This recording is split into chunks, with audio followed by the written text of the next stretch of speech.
আসসালামু আলাইকুম রহমতুল্লাহি ওবরাকাতু। আলহামদুলিল্লাহ, আলহামদুলিল্লাহি রব্বিল আলামিন। রব্বি জিদনি ইলমা, রব্বি জিদনি ইলমা, রব্বি শরহ লি সদরি ওয়াইসির লি আমরি ওয়াহলুল উকদাতাম মিন লিসানি ইয়াফকাহু কওলি।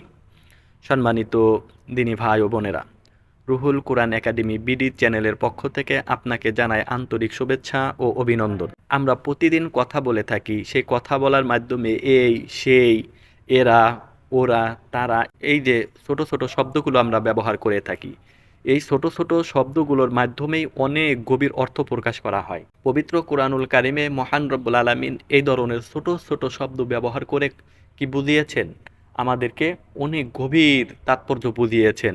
আজ আমরা শিখব কোরআনুল কারিমের গুরুত্বপূর্ণ একটি বিষয়, যে বিষয়টাকে বলা হয় এসমে আল ইশারা। একদম সহজভাবে কোরআনের বাস্তব উদাহরণ সহ ইনশাল্লাহ আমরা আলোচনা করার চেষ্টা করব। তাই ভিডিওটি সম্পূর্ণ দেখার জন্য অনুরোধ থাকলো। তো সম্মানিত দিনী ভাই ও বোনেরা, আমরা দেরি না করে চলুন শুরু করি। আজকের পর্বের 1 নম্বর শব্দ হলো হাজা। হাজা এই শব্দটির অর্থ হলো এটি। হাজা শব্দটির অর্থ কি? হাজা শব্দটির অর্থ হলো এটি, আর এই শব্দটা হলো একটি পুল্লিঙ্গ শব্দ, অর্থাৎ পুরুষবাচক শব্দ। প্রথম শব্দ হাজা, এর অর্থ হলো এটি। তা উদাহরণে আমরা বলতে পারি হাজা রব্বি, হাজা রব্বি। হাজা শব্দটির অর্থ কি? এটি অথবা এইটা, অর্থাৎ এটা দ্বারা কি করা হয়েছে? এটা দ্বারা নিকটের কোনো একটা বস্তুর কথা ইঙ্গিত করা হয়েছে। হাজা রব্বি, এটা আমার রব। হাজা রব্বি, এটা আমার রব, বা এটা আমার প্রতিপালক। আমরা যদি অন্য আরেকটি আয়াতের দিকে আমরা লক্ষ্য করি, ইন্না হাযাল কুরআনা ইয়াহদি, নিশ্চয় এই কোরআন পথ দেখায়। এই কোরআন কি করেন? এই কোরআন পথ দেখায় বা পথ প্রদর্শক। এই কোরআন আমাদেরকে কি করে? হেদায়েতের পথ প্রদর্শন করে, হেদায়েতের পথ দেখায় আমাদেরকে এই কোরআন। এখানে হাজা দিয়ে কাছের কোনো কিছুকে নির্দেশ করা হয়। এই হাজা শব্দ দিয়ে কি করা হয়? কাছের কোনো জিনিসকে নির্দেশ করা হয়, অর্থাৎ ইঙ্গিত করা হয় যে এই জিনিসটা। তারপরে আমরা লক্ষ্য করি আজকের পর্বের 2 নম্বর শব্দের দিকে, যেখানে বলা হয়েছে হাজিহি। হাজিহি শব্দটির অর্থ কি? হাজিহি শব্দটির অর্থ হলো এটি, আর এই শব্দটা হলো স্ত্রীলিঙ্গ শব্দ। আগেরটা আমরা কি পড়েছিলাম? হাজা, ওইটা পড়েছিলাম আমরা পুরুষবাচক শব্দ। আর এখন যেটা আমরা পড়ছি সেটা হলো স্ত্রীলিঙ্গ শব্দ, আর এই শব্দটার অর্থ হলো এটি।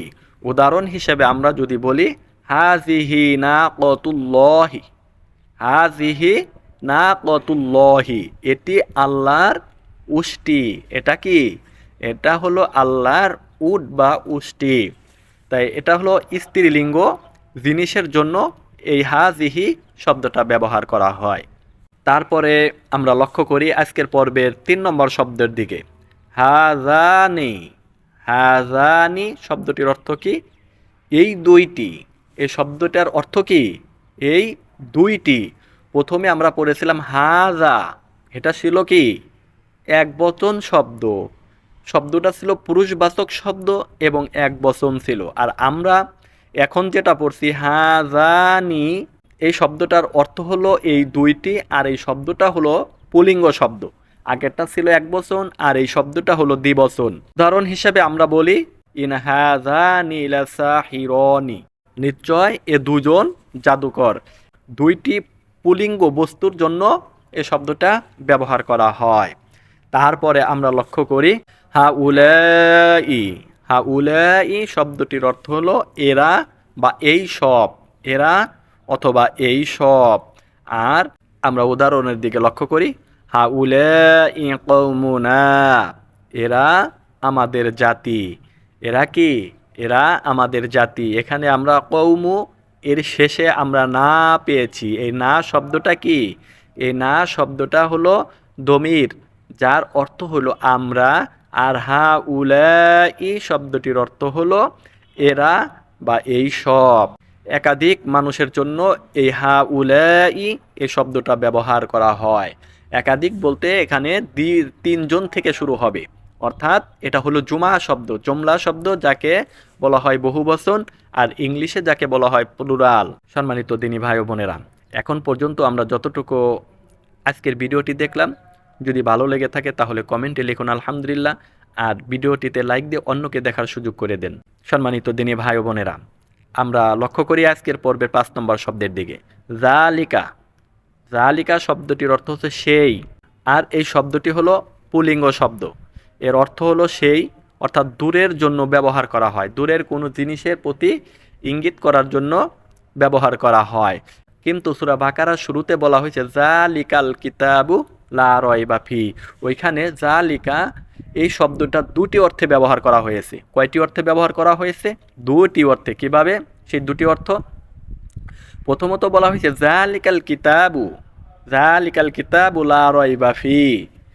এটা ওই কিতাব, এটা ওই কিতাব। প্রথমে আমাদের হাতে যে কিতাবটা রয়েছে অর্থাৎ কুরআনুল কারীম, এটার প্রতি ইঙ্গিত করা হয়েছে যে এইটা ওই কিতাব, যেই কিতাবটা ওই যে লাউহে মাহফুজে ছিল, অর্থাৎ দূরের প্রতি ইঙ্গিত করা হয়েছে। এখানে দুইটি অর্থ প্রকাশ করা হয়েছে, এই এক শব্দ দ্বারা দুই দিক ইঙ্গিত করা হয়েছে।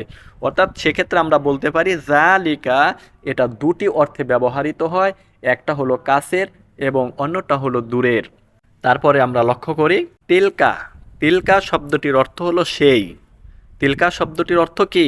তিলকা শব্দটির অর্থ হলো সেই, আর এই শব্দটা হলো স্ত্রীলিঙ্গ শব্দ, যার অর্থ হলো সেই। যেরকম আমরা কুরআনুল কারীমের মধ্যে আমরা পেয়ে থাকি তিলকা আয়াতুল কিতাব, এগুলো কিতাবের আয়াতসমূহ। এগুলা কি? এগুলা হলো কিতাবের আয়াতসমূহ। তারপরে আমরা লক্ষ্য করি আজকের পর্বের 7 নম্বর শব্দের দিকে। বলা হয়েছে উলাইকা। উলাইকা শব্দটির অর্থ হলো তারাই, সেই সব, তারাই, উহারাই, ওই সমস্ত লোকেরাই, যার উদাহরণে আমরা কুরআনুল কারীমের মধ্যে পেয়ে থাকি উলাইকা আলা হুদাম মির রব্বিহিম। তারাই, উহারাই, ওই সমস্ত লোকেরাই তাদের রবের পক্ষ থেকে হেদায়ের উপরে রয়েছে।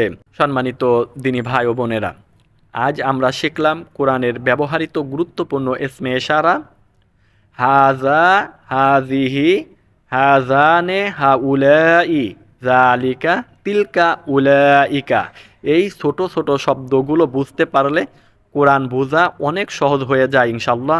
আমরা চেষ্টা করব প্রতিদিনের ধারাবাহিক ক্লাসগুলি প্রতিদিন দেখার এবং প্রতিদিনের শব্দগুলি প্রতিদিন মুখস্থ করে নেওয়ার। আল্লাহ আমাদের সবাইকে কোরআন বুঝে পড়ার তৌফিক দান করুন।